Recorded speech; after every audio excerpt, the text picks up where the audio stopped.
balita. Tinulungan ng UNTV News and Rescue Team ang mga biktima ng iba't ibang insidente sa selebrasyon ng Panagbenga Festival 2016 sa Baguio City. Ito ang balita ni Alan Manansala. Umabot sa 14 ang natulungan ng UNTV News and Rescue Team sa pagdiriwang ng Panagbenga Festival. Binigyan ng pangunang lunas ng grupo si Lolo Benito Inaliap matapos na tumama ang mukha dahil sa pagkatumba habang nagja-jogging sa Athletic Bowl sa Baguio City kahapon. Matapos mabigyan ng first aid, ang sugat sa kanang bahagi ng itaas ng kilay ay inihatid na si Lolo Benito sa ospital.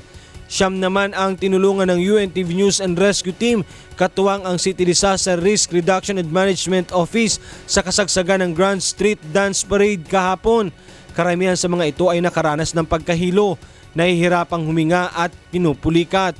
3 naman ang natulungan ng grupo matapos mahilo habang isinasagawa ang Grand Float Parade. Umabot naman sa 49 ang nagpa-check up ng kanilang blood pressure sa UNTV News and Rescue Team booth na nakapwesto sa pinagdausan ng float parade ng Panagbenga sa Baguio City kahapon. Samantala, tinulungan rin ng UNTV News and Rescue Team ang motorcycle rider na naaksidente sa Naga City kaninang alas 11:30 ng gabi. Nagtamo ng gasgas sa mga kamay at paa ang biktima na si Marvin Serio, 25 anyos, na kaagad namang binigyan ng pangunang lunas ng UNTV News and Rescue Team.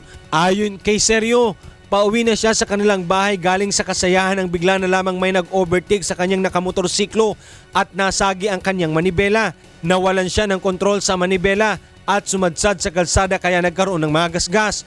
Matapos malapatan ng first aid ay tumanggi ng magpahatid pa sa hospital si Serio.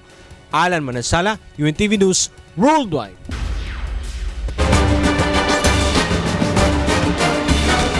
Tulong muna bago balita.